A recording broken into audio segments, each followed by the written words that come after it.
ये भी भ्रष्टाचार का एक रूप है। सत्ता का दुरुपयोग करना अपने निजी फायदे के लिए, अपने निजी कारोबारियों के लिए, मैं नाम नहीं लूंगा, नाम मुझसे पहले लिया गया, सब लोग जानते हैं। उनको फायदे पहुंचाने के लिए जो करार होते हैं, जो समझौते होते हैं देशों के बीच, कोई ऐसा शायद दौरा नहीं होता जिसमें हेडलाइन से नीचे अगर आप पढ़ोगे तो आपको मालूम हो जाएगा कि असल जो करार है उससे लाभ किसको दिया जा रहा है। सीधा सीधा एक दो लोग देश में हैं जो देश की सरकार से बहुत लाभ उठा रहे हैं, आम लोगों को कोई लाभ नहीं मिलता। तो ये मुद्दे हैं, हमारे पास बहुत मुद्दे हैं। मैं चाहता था कि हम लोग सार्वजनिक तौर पर बैठ के जो भी हमारी कमियां हैं उस पर थोड़ा गौर करें, मंथन करें। समय बहुत कम रहता है चुनाव के लिए, हमें सारी अपनी गतिविधियों को केंद्रित करना है कि हम लोकसभा चुनाव कैसे उस चुनाव में उतरेंगे, कैसे इंडिया को जिताएंगे, कैसे अपने पार्टी की संख्या बढ़ाएंगे, इस पे हमें सोचना चाहिए। बहुत जिम्मेदार लोगों ने अपनी बात रखी, लेकिन एक चीज मिसिंग थी। मैं ये चाहता था कि जब कोई अध्यक्ष आज इस कार्यक्रम में अपनी बात रखें तो अपना प्लान बताएं। आप नेता हो, आपसे हम सुझाव नहीं सुनना चाहते। यहां कोई भी ऐसा व्यक्ति ये ना सोचे कि मैंने नहीं टोका तो वो काम नहीं करेगा, नहीं। इसलिए हमने फ्रंटल ऑर्गेनाइजेशन बनाए कि कभी कभी एक संगठन में लोगों को जगह नहीं मिल पाती, लोगों के सारे जो उनके मुद्दे होते हैं, जिस क्षेत्र में से वो आते हैं, जो उस कम्युनिटी के, जो उस समाज के जो मुद्दे हैं, अगर पार्टी के लेवल पे वो नहीं उठ पा रहे तो स्वतंत्र होकर, आजाद होकर उनको ये आजादी मिले अभिव्यक्ति की, काम करने की, वो शक्तियां मिले, वो पोस्ट मिले, वो ताकत मिले, उनकी पहचान बन पाए। इसलिए हमने फ्रंटल ऑर्गेनाइजेशन बनाया। लेकिन मेन ऑर्गेनाइजेशन के साथ साथ फ्रंटल ऑर्गेनाइजेशन की गतिविधियां जमीन पे अभी नहीं बन पाई। ये कड़वी सच्चाई लगेगी सबको। मैं ये चाहता हूं कि जो उनके मूल मुद्दे हैं, हमारे पूर्व सैनिक प्रकोष्ठ के कोई ऐसा इशू आता है तो उन्हें इंतजार नहीं करना चाहिए कि जैन जी ने हमें बोला नहीं, हमें अध्यक्ष जी ने बोला नहीं तो हम कुछ करेंगे, नहीं। हमें खुद सोचना होगा। जो चैंपियन खिलाड़ी होते हैं स्पोर्ट्स में, मैं उसकी एनालॉजी यूज कर रहा हूं, जो दुनिया में सर्वश्रेष्ठ खिलाड़ी होते हैं, वो सामने वाले से नहीं खेलते हैं, उनकी प्रतिस्पर्धा अपने आप से होती है। जो नेता होते हैं उनके लिए भी ये है। हमें खुद को सोचना है कि हम रोज सुबह उठ के हम क्या काम करेंगे, 6 महीने में हमारी क्या गतिविधियां होंगी, कुछ लॉन्ग टर्म भी हमें सोचना चाहिए। मैं ये सुनना चाहता था, वो आज नहीं, इस बैठक में बात नहीं हो पाई। जो अगली बैठक होगी उसमें हम सबको, जो जिम्मेदार लोग हैं, अपना अपना प्लान बताना चाहिए और सहयोग मांगना चाहिए। जो ये बैठे हैं सब सहयोग करेंगे, आप सहयोग लीजिए इनका। ये कोई 9 to 5 जॉब नहीं है। क्या ले जाओगे? पद है, घर पे क्या लेकर रख लोगे? ये सम्मान है। जितना आप सहयोग करोगे, जितना सहयोग लोगों से लोगे और जुटा पाओगे, उतनी आपकी पहचान और मजबूत होगी। इसमें कोई शक नहीं कि हमारे पार्टी के वर्कर्स, हमारे वोटर्स और हमारे नेता, उनकी अपनी एक पहचान है। बहुत कठिन दौर से निकल के आप लोग आए, और एक कहावत होती है कि जब कठिन दौर आता है तो सबसे पहले जो भगदड़ मचती है वो चूहे निकल के जाते हैं जब जहाज डूब रहा होता है। लेकिन बहुत हमारे यहाँ कहीं कोई टूट नहीं हुई। आपके सामने भी समस्याएं आई हैं, जिनके साथ आप काम करते हो, रहते हो, उनकी कोई मुश्किल होती है, वो आप तक पहुंचते हैं। आप अधिकारियों से उम्मीद करते हैं कि सुनवाई होगी, निपटारा होगा, हमारे कहने का कोई प्रभाव होगा, राजनीतिक मुख्यधारा में हम लोग आएंगे। लेकिन जब पॉलिटिकल नतीजे हमारे पक्ष में नहीं आए, मैं समझ सकता हूं आपके ऊपर भी वो दबाव, बहुत बड़ा दबाव आया हो, लेकिन आप कहीं इधर उधर नहीं आपने देखा। बहुत विश्वास के साथ, धैर्य के साथ, धैर्य का परिचय देते हुए आपने हमेशा मेरा और पार्टी के शीर्ष नेतृत्व का, जो हमारे जिम्मेदार लोग हैं, उनका मनोबल बढ़ाने का काम किया, मैं धन्यवाद देता हूँ। आज हमारा स्थापना दिवस भी है और ये ऐसी तारीख है जो आज तक हमने कभी मनाई नहीं। और मैं एडमिट करता हूं कि मुझे भी शोध करना पड़ा कि ये तारीख कौन सी है, पता करो। चौधरी चरण सिंह जी ने कई बार पार्टी के नाम बदले, संगठन नए बनाए, दोबारा जमीन पे थे, दोबारा खड़े हुए, नव निर्माण किया। और चौधरी अजीत सिंह जी को भी कुछ ऐसा आसानी से कुछ नहीं मिला। उनको ऐसा कुछ जो ये कहते हैं परिवार वाले, कुछ पड़ोस के उनको नहीं मिला। पदयात्रा निकाली, कितना संघर्ष किया, कई बार बनाई, कई बार टूटी। जिन पे उन्होंने विश्वास किया उन्होंने कई बार धोखा भी खाया, फिर दोबारा उनके लिए दरवाजे खोले। बहुत बड़ा दिल उनका था, उनसे भी हमें सीखना चाहिए। आप भी अपना बड़ा दिल रखना, ये मत सोचना कि जिले में प्रतिस्पर्धा होती है, आप में से कई लोग ऐसे हैं जो समझते हैं कि मैं चुनाव लड़ सकता हूं, ये चुनाव आने वाला या अगला या उससे अगला। बहुत लोगों का अपना एक एम्बिशन होता है, इसमें कोई बुराई नहीं, लेकिन आप सब बड़ा दिल रखना होगा। ये ना सोचिए कि ये मेरा सहयोग नहीं करता तो ये पार्टी में नहीं रहना चाहिए। एक दूसरे की ये वक्त नहीं कि हम आलोचना करें, कमियां निकालें। कोई कमी नजर आती है तो उसे आप व्यक्तिगत तौर से बताएं। पार्टी में कोई कमजोरी आपकी नजर में आती है तो संगठन महासचिव हैं, केंद्र कार्यालय है, प्रदेश के हमारे अध्यक्ष यहाँ उपस्थित हैं, उन्हें सूचित कीजिए। हमने जो मंडल अध्यक्ष का पद अभी बना के रखा है वो इसी पर्पस के लिए है। पहले हमारे मंडल कमेटी भी होती थी, मैंने कहा मंडल कमेटी की जरूरत नहीं, क्षेत्र की जो समिति है, जो कमेटियां बनेंगी अब प्रदेश की और क्षेत्र की, जब निर्माण होगा वे प्रभावी होंगी। मंडल अध्यक्ष नेता है, जो डिस्प्यूट रेजोल्यूशन होना चाहिए जिला अध्यक्षों के बीच, अगर उनको कोई बात रखनी है, अगर उनसे कोई सुझाव लेना है, अगर उनको कोई कार्यक्रम देना है, और जो बूथ का निर्माण और उससे ऊपर सेक्टर का निर्माण हमें करना है, इसकी जिम्मेदारी मंडल अध्यक्ष की है। और मंडल अध्यक्ष और क्षेत्रीय संगठन महासचिव और प्रदेश के संगठन महासचिव, मैं उनसे उम्मीद करता हूं कि आप राष्ट्रीय लेवल के जो हमारे लीडर हैं और मुझे आप सूचित करेंगे कि कैसे हम कितनी देर में अपने संगठन का विस्तार कर पाए। प्रदेश अध्यक्ष जी ने बात कही है, मैं भी इसको स्वीकारता हूं।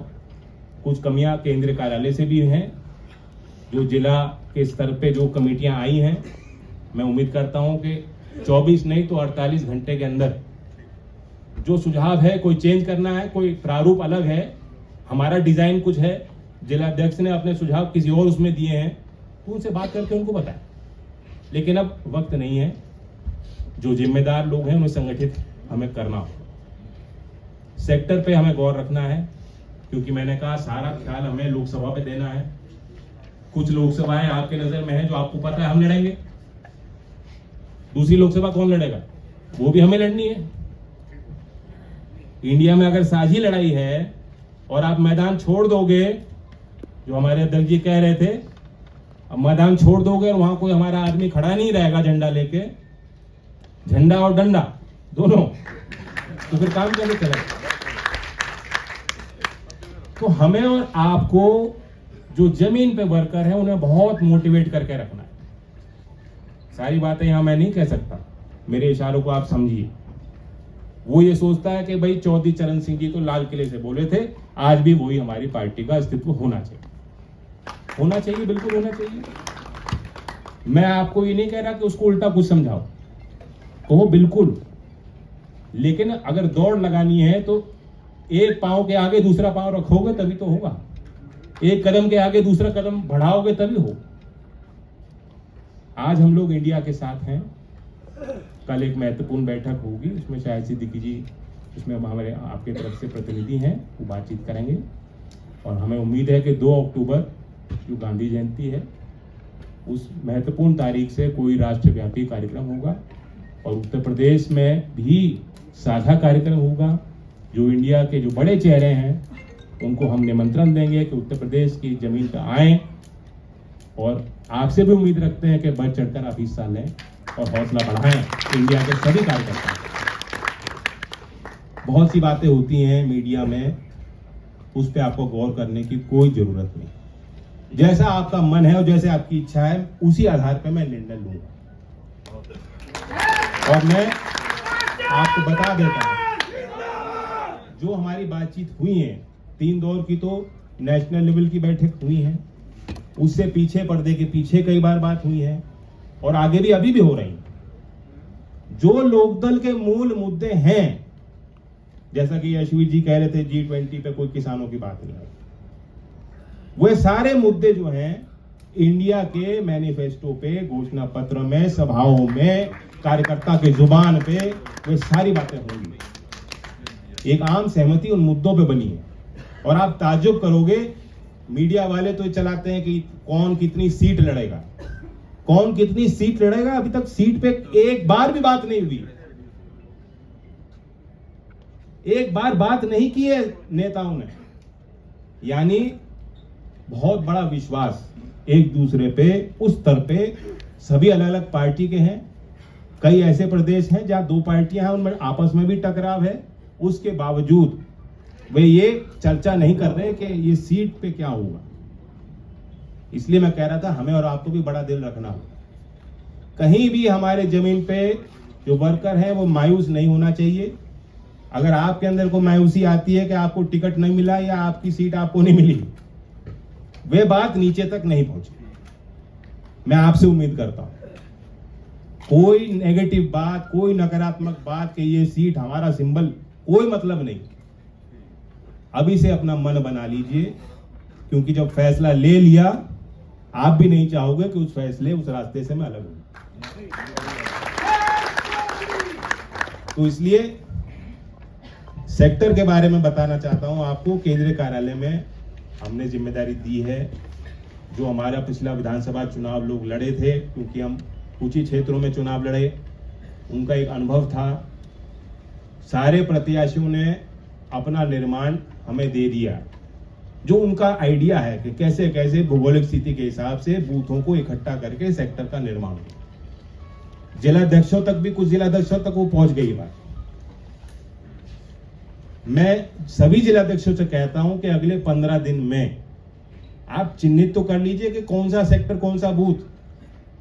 15 बूथ हैं, 20 बूथ हैं, इकट्ठा करके 5 गांव, 10 गांव इकट्ठा करके एक सेक्टर बनाइए। सेक्टर पे एक इंचार्ज हो, उसके ऊपर विधानसभा अध्यक्ष हो, मंडल अध्यक्ष की देखरेख में काम हो। जब तक हम हर विधानसभा में 40-50 ऐसे लोग चिन्हित नहीं करेंगे जो वहीं रहते हैं लोगों के बीच। मैं जानता हूं हमारे जिला अध्यक्ष भी जिले के मुख्यालय पे रहते हैं, वो सारी कॉन्स्टिट्यूएंसी को कवर नहीं कर पाएंगे। 5 विधानसभा है लोकसभा, कई ऐसी लोकसभा है जो बहुत टिपिकल है, कई नदी पार करके है। मेरठ जिले में 4 लोकसभा है, तो मैं उम्मीद करूं कि वहां मेरठ के जिला अध्यक्ष हमें 4 लोकसभा जिता देंगे अकेले, या 4 लोकसभाओं में जो उनके जिले में आ रही है सब जगह वो बूथ का निर्माण कर देंगे। कैसे कर देंगे? संभव नहीं। तो जितनी हम लोग जिम्मेदारियां बांटेंगे, भागीदारी लोगों की बनेगी, लोगों को लगना चाहिए कि हम भी इसमें कुछ हैं। जो भावना हमारे कार्यकर्ता में मूल भावना है, वो आपकी शिकायत सीधा मुझे करना चाहता है। वो अपने आप कुछ है, वो वोटर भी है, वो जिम्मेदार भी है, वो फैसले भी ले रहा है। जब तक हम ऐसे लोगों को जोड़ के उनको जिम्मेदारी नहीं देंगे, चाहे छोटी जिम्मेदारी हो, चाहे सबसे महत्वपूर्ण जिम्मेदारी मेरे नजर में यही है, क्योंकि वही लोग फिर बूथ को निर्माण करेंगे। बूथ कौन संभालेगा, बस्ता किस पे जाना चाहिए, कौन वहां पोलिंग पार्टी में अपना जो है दखल देगा, ये सारे हमें अभी से फैसले लेने। बीजेपी के पास हर जिले में पूरा हॉल के साथ, इंतजाम के साथ, एसी के साथ, खाने पीने की व्यवस्था के साथ कार्यालय है। और आप उम्मीद कर सकते हैं कि मध्य प्रदेश का उनका जो वर्कर होगा, जो पेड वर्कर होगा, और कई होंगे, वो आके बागपत में बैठेंगे। चुनाव संचालन की जिम्मेदारी, छोटी बड़ी जो काम होते हैं वो लोग कर रहे हैं। हमारी वो हैसियत नहीं है। नोएडा वालों ने जरूर सहयोग किया कि हम पेड वर्कर रखें। जो कुछ है भावनाओं से और मुद्दों से प्रभावित होकर और प्रेरित होकर, जो पुराने जुड़ाव हैं, जो लोग उन बातों को महसूस करते हैं, जो जिंदा कौम के जो लोग हैं, जो देश को दिशा देना चाहते हैं, हमारी तो वही पूंजी है, वही हमारे वर्कर है, बस उन्हें हमें ठीक तरह से संचालित करना है, सही समय पे क्या बात करनी है उन्हें मालूम है। मैं नौजवानों को भी कहना चाहता हूं, सोशल मीडिया पे जो आप तीखी प्रक्रिया देखते हो और देते हो, वो दुनिया से बिल्कुल अलग है, बिल्कुल अलग है। मैं भी देखता हूं, कभी कभी आरएलडी के हैंडल पे भी देखता हूं कि ये तो कुछ ज्यादा हो गया, लेकिन वो सोशल मीडिया पे चलता है। वो सोशल मीडिया दुनिया अलग है, लेकिन सोशल मीडिया पे सिर्फ लिखने और पढ़ने से वोट नहीं पड़ेगी। अब जमीन पे काम करने का वक्त, दोनों चीज जरूरी है। मैं जिलाध्यक्षों से जो काम चाहता हूं, एक 15 दिन में सेक्टर का निर्माण, दूसरा आप अपने जिले में हर विधानसभा से 5-5 ऐसे काबिल समझदार नौजवानों को, उसमें पुरुष भी हों महिलाएं भी हों, चिन्हित करके, यानी आप सोचिए एक लोकसभा में 25 नाम, मैं जिलाध्यक्ष को कह रहा हूं लोकसभा के हिसाब से ये काम होगा, 25 नाम नौजवानों के लिखवाएं जिन्हें कोई पद नहीं चाहिए, लेकिन ये वो लड़के होने चाहिए जो समय भी देंगे और चुनाव में काम आए। ये नाम आप हमारे केंद्रीय कार्यालय को लिखवाइए। जिला कमेटी जहां नहीं बनी है, जल्द उसका निर्माण हो जाना चाहिए, उसकी जो घोषणा हो जानी चाहिए और वर्क शुरू हो जाना चाहिए। मासिक बैठक होनी चाहिए, गंभीरता के साथ होनी चाहिए। जो खालिद ने बात कही, हमारे अध्यक्ष ने बिल्कुल ठीक कहा, क्षेत्र हिसाब से भी बैठक हो, फ्रंटल की अलग बैठक हो। आपको पता है रोज बैठक होती है बीजेपी की, रोज एमपी बैठते हैं, ऑनलाइन बैठक होती है। मैं अभी कमेटी के दौरे से आ रहा हूं, वहां अधिकारी भी थे, किसान भी थे, संगठन भी थे, लेकिन उसके बावजूद भी वहां एमपी अपने उसकी बैठक भी ले रहे थे। तो हर तरीके से लगातार टच में हैं लोग। आपका व्यापार भी होगा, बहुत हमारे वकील भी हैं, डॉक्टर भी हैं, किसान भी हैं, सारे काम हैं। अब 6 महीने रात दिन एक करके मैं उम्मीद करता हूं कि आप अपनी जिम्मेदारी को समझते हुए पूरा समय पार्टी को देंगे। क्या आप तैयार हैं?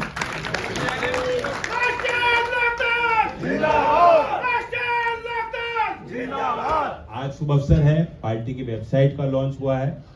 पार्टी की वेबसाइट थी पुरानी, रीडिजाइन हुआ है, और वो जो लिंक है, अगर आप अपने मोबाइल से उस लिंक पे जाएंगे, नौजवान समझते हैं, वो आपके खुद मोबाइल पे एक वेबसाइट हमारी खुल जाएगी, डोनेशन का पेज खुल जाएगा, क्योंकि चंदा मिलेगा तब सारी व्यवस्थाएं और बेहतर हो पाएंगी। चुनाव का वक्त है और चौधरी साहब के समय से जो प्रथा है, उस प्रथा को हमें नहीं छोड़ना चाहिए। जो 10 रुपए का भी चंदा देता है वह पार्टी से जुड़ता है और उसे एहसास होता है कि मेरे इस काम से, मेरे इस योगदान से पार्टी बढ़त की तरफ चलेगी, और वह नजर रखता है कि पार्टी की क्या गतिविधियां। हमारी जवाबदेही उन लोगों से है, हमारी सबकी जवाबदेही, मेरी भी है और आपकी भी। कोई पद किसी का परमानेंट नहीं है, मैं उम्मीद करता हूं, लेकिन अब जो हमने नया निर्माण किया है इसमें स्थिरता रहेगी। 6 महीने अब चुनाव तक हैं, जैसा मैंने कहा, समय नहीं बचा। हमें जो अपना कागजी कार्रवाई हमें करनी है इस महीने के अंदर कर देनी है, और 2 अक्टूबर से सड़कों पे आ जाना। इसके लिए आप सब तैयारी कर लें। आज की बैठक के लिए धन्यवाद। जय हिंद। सभी साथी अभी बैठे रहेंगे, सभी साथी अभी बैठे रहेंगे, कृपया बैठे रहें।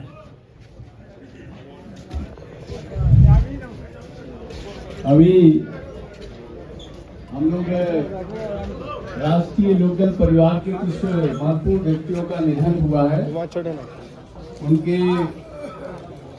निधन पर हम लोग लास्ट में 2 मिनट का मौन धारण करेंगे। तो मैं नाम सुना देता हूं कि सुरेंद्र नाथ त्रिवेदी राष्ट्रीय लोकदल उत्तर प्रदेश के मीडिया प्रभारी और प्रवक्ता थे। हमारे राष्ट्रीय महासचिव आदरणीय त्रिलोक त्यागी की माता जी श्रीमती शारदा देवी जी, और नोएडा के हमारे पार्टी के मीडिया के प्रवक्ता थे सर्वेश शुक्ला जी। इन सब के प्रति हम 2 मिनट का मौन रख करके ईश्वर से प्रार्थना करेंगे, इनकी आत्मा को शांति मिले।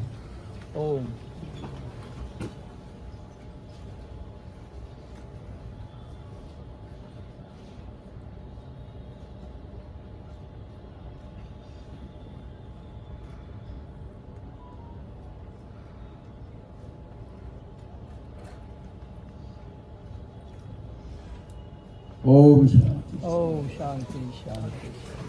सभी साथियों से आग्रह है कि कृपया सभी लोग भोजन करके जाएंगे। दूर दराज से लोग आए हैं, सभी लोग खाना लेके जाएंगे। सभी लोगों से अनुरोध है।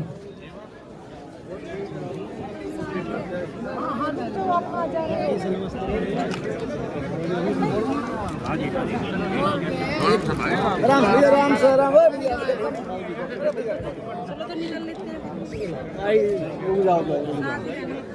मैं कभी कह रहा था जब लिमिट लेते मैंने उनको सेव करके चाहते हैं वो तो निकले कैसे भाग जाने दो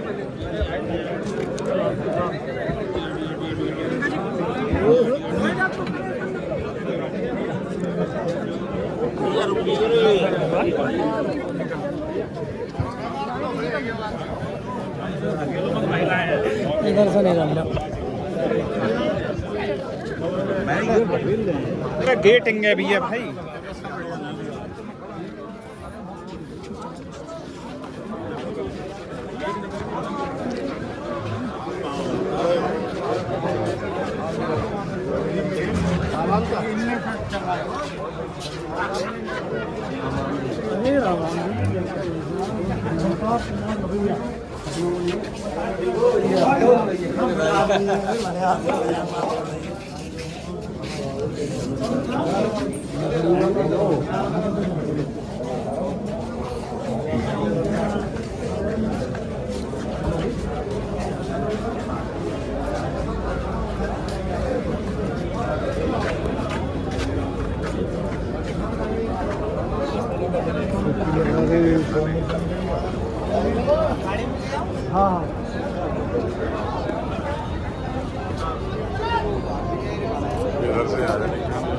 इधर से आओ।